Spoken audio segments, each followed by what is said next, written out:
Bonjour à tous et à toutes et bienvenue. Aujourd'hui, on se retrouve pour une vidéo d'analyse technique, ma vision sur le Bitcoin, qui est vraiment sur un point très stratégique. D'abord, on va se baser uniquement sur le price action. Donc très facilement, on peut voir une correction en ABC, que là on a représenté là, donc sous trois vagues en rouge, avec un objectif de 1,382, donc parfaitement bien respecté par cette mèche là, exactement dans ce travail-là. Donc au niveau d'objectif de temps, on l'a fait. Et en termes d'objectif, non, justement en termes d'objectif de prix, on l'a fait. Et en objectif de temps, on l'a fait également.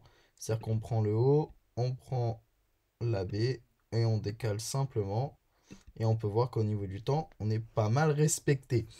Donc à partir de là, on peut dire, on peut se dire, on peut avoir un scénario, on peut adopter un scénario où la correction est terminée, où la figure principale est terminée, surtout qu'elle se termine pile sur un ancien ATH de Bitcoin. Bon, voilà. Troisième élément qu'on peut aussi apporter, bah, c'est simplement aussi une trendline, donc entre ici et ici et ici avec, on voit bien une compression de la volatilité, donc une attente de direction. On sait au niveau de l'order flow qu'il y a énormément d'acheteurs qui sont ici, que le sentiment est devenu très baissier et qu'on attend vraiment en fait de racheter dans ces zones ici, donc qui correspondrait plus à l'objectif de 1,618. Donc ce serait le prochain, hein. Clairement ce serait le prochain. C'est-à-dire qu'en gros le Bitcoin, le point bas il est là, soit il est là.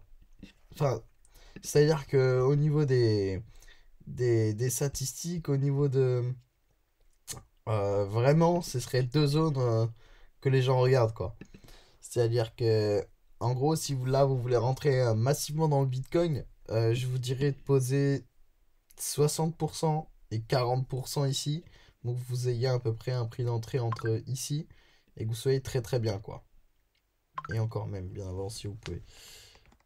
Euh, prochain élément que je vais apporter, ce sera bien évidemment les indicateurs techniques. Donc là, nous avons tout simplement le MACD, donc rien configuré en weekly.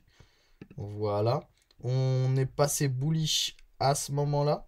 Vous voyez, donc avec un W qui est confirmé entre ici, ici, ici, puisque là on a bien un plus haut. Donc ici, on a une, une divergence plus une confirmation. En RSI, c'est pareil, on va aller regarder ce qui se passe. En RSI, on voit qu'on vient juste de sortir d'une zone d'absurdité de survente. Donc là, c'est parfait en fait. On vient également. Une zone où on va très rarement, même d'ailleurs, c'est impressionnant. Après, sur plein d'indicateurs et de chain, on sait à quel point on est bas et que c'est vraiment très très rare d'avoir des prix aussi bas. On peut voir l'évolution aussi avec les moyennes mobiles. Je vais prendre celle-ci, la 200, hein, vraiment la plus grande au niveau de ces périodes. On voit que les bear market, les points bas de Bitcoin se font en dessous, enfin se font dessus dans ces zones-là. Donc ici, ici, on a ici également. Voilà, après on n'a pas assez d'historique. Mais là, on va pas se cacher, on travaille en dessous, hein. Ah là là, qu'est-ce qu'on travaille en dessous. Et justement, en fait, c'est là où ça fait très très très peur aux gens. Et c'est parfait. Même d'ailleurs, je vais un peu vous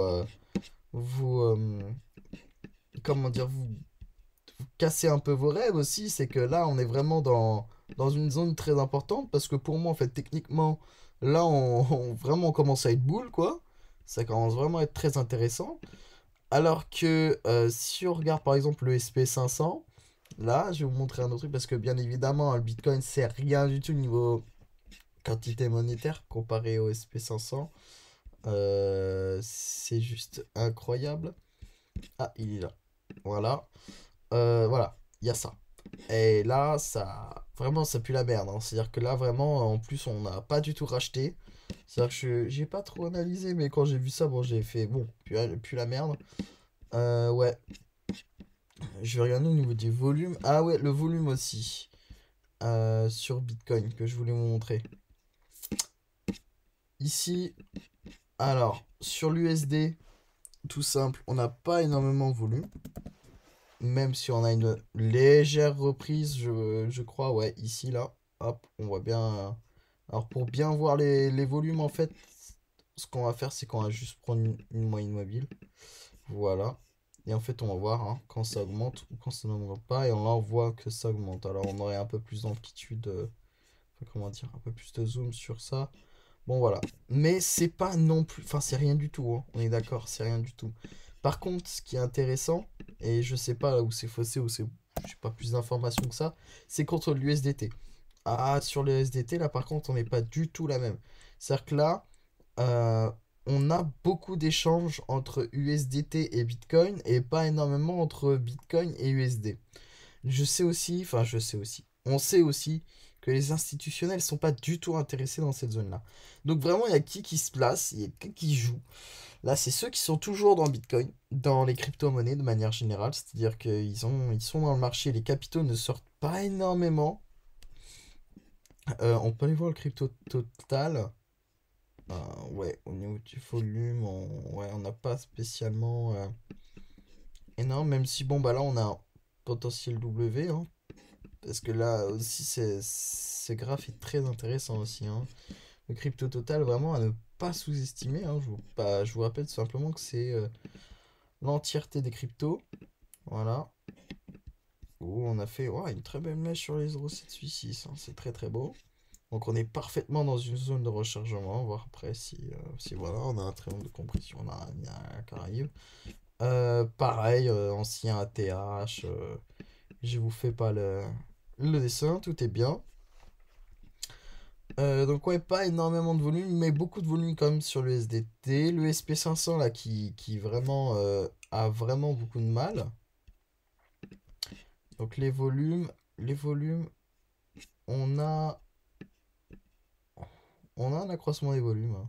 Donc on va dire que c'est un mouvement qui est porté par les grosses mains. C'est-à-dire qu'on est d'accord. C'est-à-dire que c'est pas. C'est-à-dire que là, clairement, entre ici et ici, vous avez vu le volume, il baisse là. Hein. On est d'accord. Hein. On est d'accord, le volume il baisse. Donc, c'est pas réellement les vrais décideurs qui font ce prix-là. Et ouais, c'est assez important. C'est-à-dire qu'il n'y a pas vraiment énormément d'échanges. Le prix n'est pas si véridique que ça. Plus va y avoir du volume, plus cette action de prix va être justifiée, c'est-à-dire va être véritable. Hein, voilà, va être actée, va être faite par pas les bonnes personnes, mais la smart money, ceux qui ont vraiment énormément de cash. Euh, donc c'est à peu près tout ce que j'aurais à vous dire. Si au niveau des trades, ouais, bah c'est simple, hein. Vous exposez ici, puis vous exposez ici. Vraiment, il n'y a pas plus simple. C'est-à-dire que le mec qui arrive dans les cryptos aujourd'hui, qu'a ce plan, mais qu'est-ce qu'il est bien, mais qu'est-ce qu'il est bien, là, à la limite, s'il aurait, je sais pas moi, 1000 balles, là, il en fait 10, il divise ses 10 balles par, enfin, il met, mec, je dirais qu'il met 400 balles ici, et c'est 600, et il est DCA dans ces zones-là, là, pff, qu'est-ce qu'il est bien, il attend 6 mois, même pas, et là, voilà, parce on est bien sûr toujours aussi, et moi, bon, personnellement, alors on pourrait dire que je suis père ma boule, mais effectivement, enfin, c'est pas qu'on pourrait dire, mais c'est que pour moi, je crois vraiment en cette technologie, et puis surtout, ça, là, non, genre, absolument pas le fondamental. Là, il y a peut-être Luna, là, effectivement.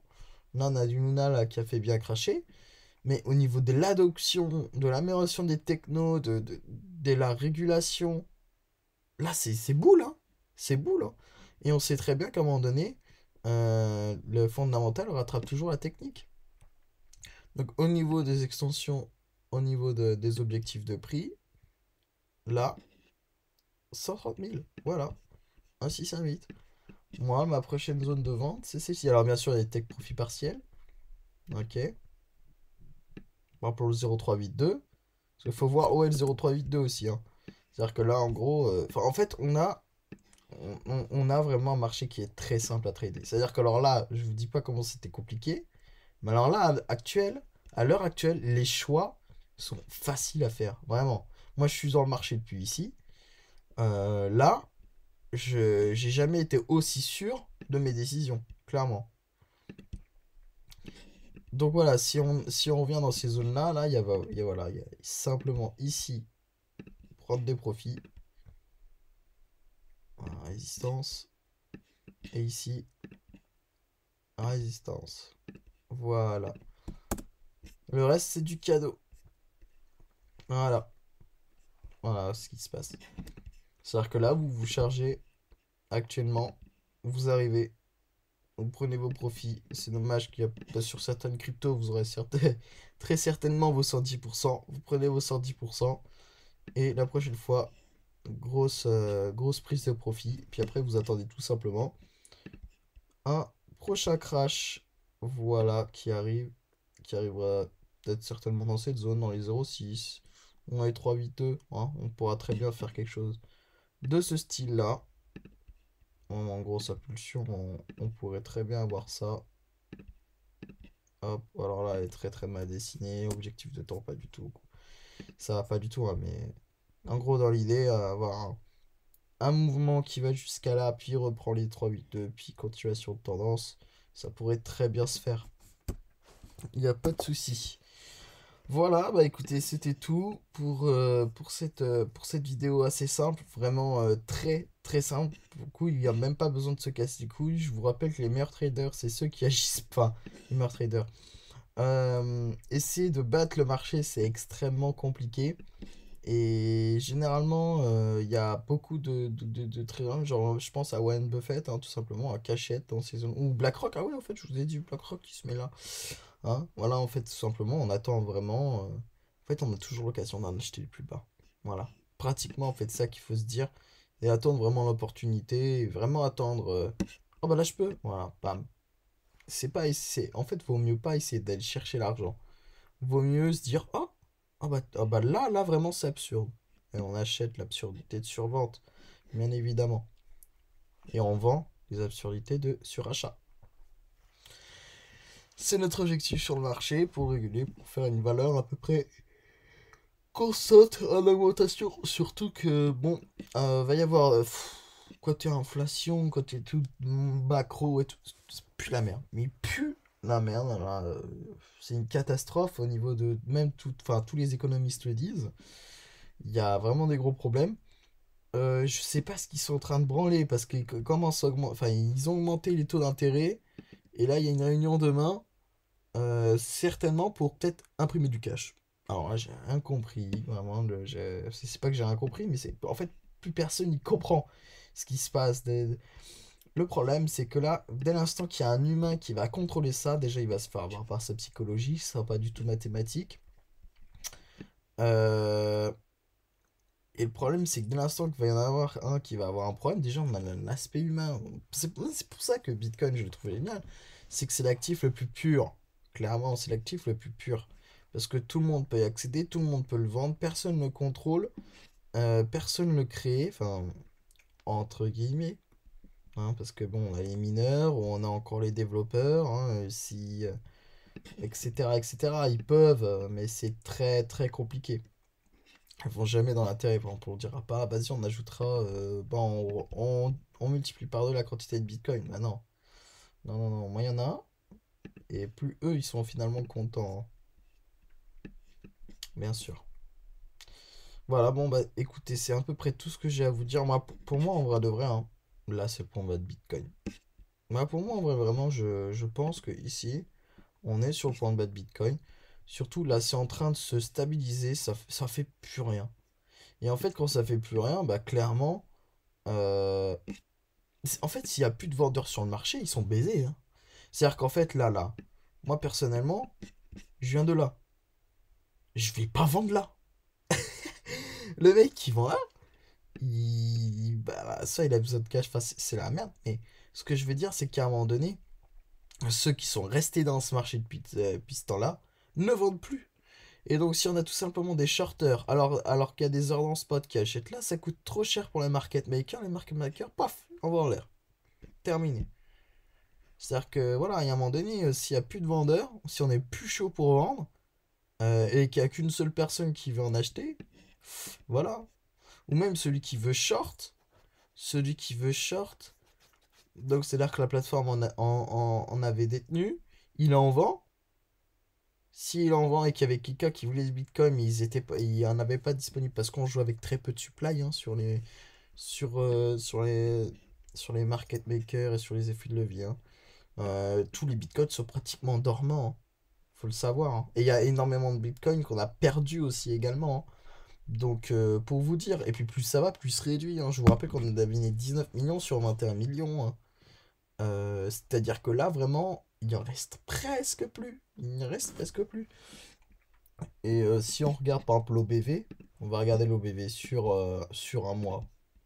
Hein, comme ça, on aura une bonne vision de qu'est-ce que fait en fait finalement les whales. Bon, bah elles accumulent. Je pense qu'il n'y a pas à chier quoi.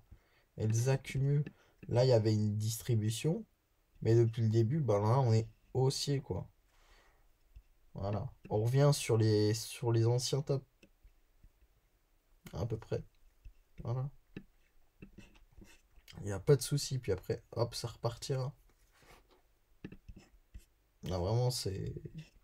En fait, là, on est tout simplement. Là, on avait un range, ok, entre là et là, un très gros range, en gros, deux bornes. Et là, on est revenu tout simplement faire le pullback de ces deux bornes. Voilà. C'est vraiment la base. Valorisation, extraction, vérification, et puis après, bah, continuation, en fait. Voilà. C'est ça. C'est ça. Ça, c'est la vidéo à 1 million, quoi. C'est. Voilà. J'ai vraiment rien d'autre à dire. Tout simplement qu'on a deux points majeurs. On a celui-ci, celui-ci. Et puis voilà. Hein. En fait, dans les deux cas, soit. En fait, il faut jouer les deux cas. C'est-à-dire que si ça monte, il faut que vous soyez dans le train. Parce que là, l'idée, c'est qu'il y a, puisqu'il y a énormément de personnes qui attendent ici, bah, c'est très clairement de faire hausser le marché de façon à les faire acheter plus haut pour pouvoir qu'ils alimentent, short squeeze, etc. Et paf, paf, paf. Hein, l'idée, c'est qu'ils nous rachètent nos coins quand nous, on prendra des edge position. euh, et voilà, ils nous rachèteront nos tokens. Mais bon, bah écoutez, voilà. Hein. C'est tout ce que j'ai à dire. Et puis, bah, ciao, ciao!